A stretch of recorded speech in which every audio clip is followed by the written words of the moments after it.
My grandmother, as I think Ruddy's aware, and maybe yourself, Wiley, my grandmother is from St. Lucia. And she spent maybe 20 odd years in the UK, some time in the US, and settled back in St. Lucia. She refuses to speak to me in English. I mean, this is the biggest communication barrier in my life. I want to speak to my gran. She'll speak to my children, plain English. My siblings, they'll also get English. Me now, she'll speak to me in Patois.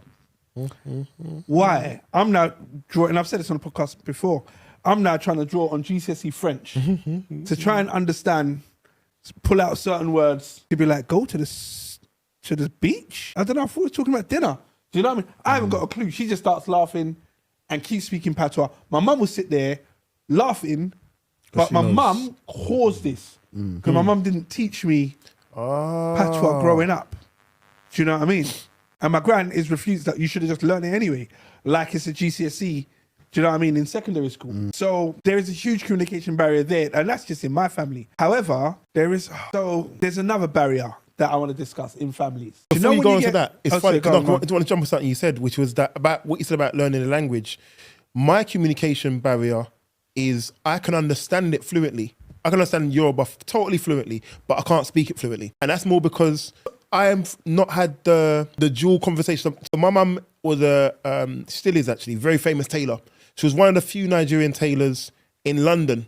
So anytime I was around the house, we'd have loads of people coming to get clothes sewn all the time. So they'd be communicating in the language. So whereas you wasn't maybe necessarily hearing the language in the household, I was hearing it all the time. And my parents would be talking in Yoruba, but they speak to us in English. But I would pick up, oh, this means that, and I'd be as a child then growing up.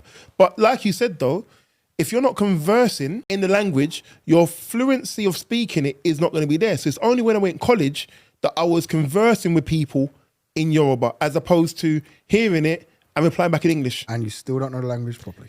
I can understand it fluently, but my and it's the best way I can describe it is that there are words and phrases that I would say in the wrong order, right? Because my brain is trying to translate it. I'm hearing it, but I'm translating the phrase from what I would speak in English into Yoruba, and the words may not be in the same order, but. Yeah, man, it's very important. Sounds like an Englishman to me. Well, it may sound like an Englishman to you, but not all Englishmen can understand Yoruba, thankfully.